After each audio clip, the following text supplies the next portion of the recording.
I think every church should consider an English as a second language ministry.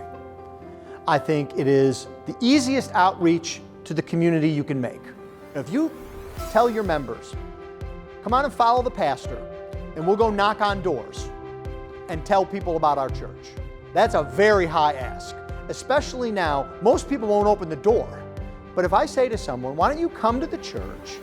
You can volunteer to help teach someone English, or you can help in the kitchen and distribute snacks, or you can simply just be there and chat with people. You see, it's not a hard thing, because everyone coming to this ministry, they want to talk. That's why they're there. They don't stand off. They don't leave early. You don't have to run to engage them. They're happy to talk about anything, about the weather, about sports, about kids, about the building, about church, about what's a Bible, about what your work is, because they want to practice their English. It's like a captive audience. And so I can't think of a better and more low threshold way for a church to be involved in their community than through an English as a second language ministry.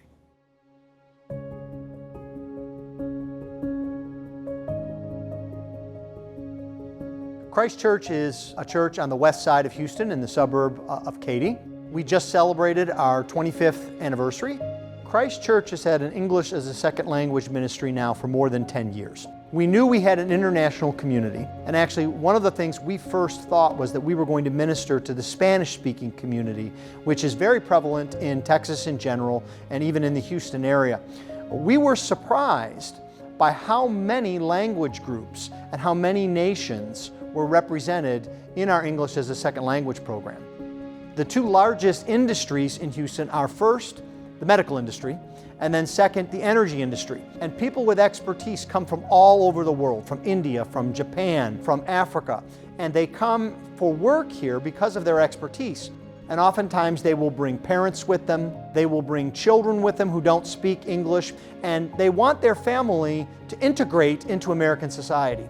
And so we seek to teach English to these people that come over.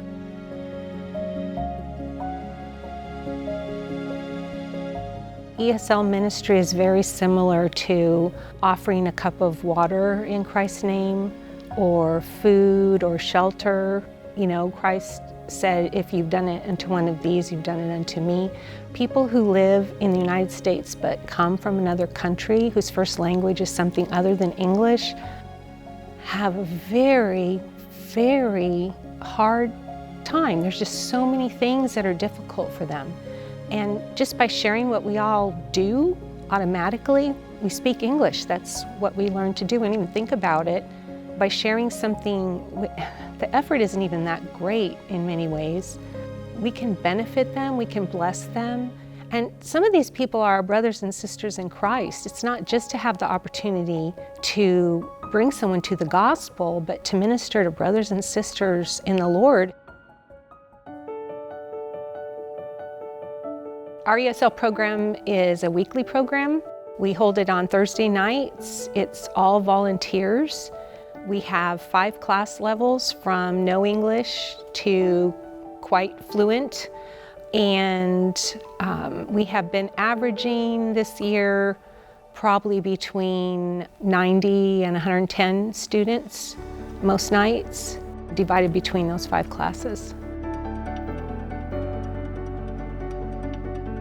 Thursday evenings are a whirlwind of activities. Around 6:30 we open those doors, they come on in, and that's when any new students would also be getting registered. We'll meet with them, try to find the right class for them, talk with them, get them settled, and then around 7 p.m. the teachers get going. And for about 45 minutes they are learning English. And then at 7:45 we take a break, and all of those students come on in here into our sanctuary, and we have a brief devotional time in English and then we will sing a song in English. And then we have a time about 10-15 minutes for a snack time. And that is a time we have ladies that come just to get those snacks prepared and put that out, and they love that chance to visit with each other. We head back to class in about another 35 to 40 minutes of English teaching before we wrap up at 8:45. Tell them goodbye, we'll see you next week, and pray that a little bit of that message got through to them. ESL is made for the gospel. It really is. Reach the world. There are people all over that all need to hear, right? And even Jesus found ways to meet people where they were at.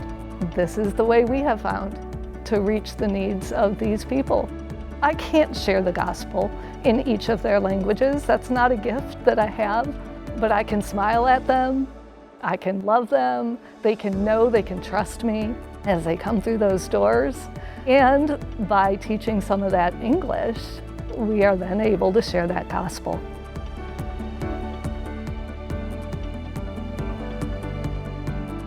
MNA has been a wonderful partner for us. We decided to start this English as a second language ministry in 2013. We decided to do it. We weren't really sure how we were going to do it. We sort of did it from scratch. Well, what do? You need to put teachers in a room. But teaching English is different than teaching history. And even teaching English to non-English speakers is different than teaching English in a high school. So there's a specific kind of way to do this. MNA provides first-class training for people. And even if you were to argue that people don't need training, if they have training, they're more confident. They're confident that they know what they're doing, that there's some experience behind this, that there's success behind this. And so that's been a blessing. One of the other things that has just been fabulous, and I've told the MNA coordinator this, I am so excited about the new curriculum that MNA is putting out. MNA has been rolling out this curriculum, starting with the most basic and bringing it out, and it has been a wonderful thing for us.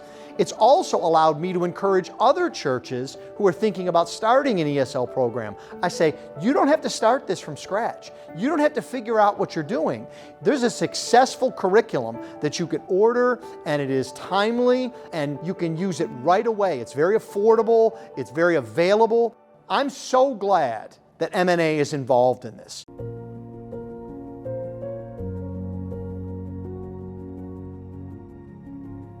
It has always been hard for me to share my faith, as sad as that is. But here with ESL, it has been the easiest thing in the world. And God has given me the opportunity to be with all of these people that He has brought in through the doors here in Katy. And He's given me the opportunity to love them and make these relationships with them and to tell them about Jesus. And that has become the easiest thing in the world, and it's just touched every other part of my life. When I go to my ESL training classes, I tell people that it's amazing. You are here to teach English. Who knows what God has for you in this life, the experiences and the blessings He is going to bring to you through ESL. I never felt called to the mission field to go to some foreign land. We're supportive of our missionaries, but that's not the call God gave me. But God's bringing those people here. God's bringing them to Houston. He's bringing them in the doors of Christ Church, and they come wanting something we can easily give them. So they're very open about who they are, about listening to the gospel, to our devotionals, to singing the praise songs we sing on Thursday night. And many of them want to know why we're doing what we're doing. And some even will say, I can feel the love of God here. It's evident to them because of the care and smiles and grace that God gives us in ESL ministry. I'm not sure what the climate today is going to do with ESL and where that ends up, but I wouldn't say that it's a concern because God has it all in His hands. Whatever is going to happen is going to happen, and He has a plan for it all. All I can do is be faithful in who He brings through our doors.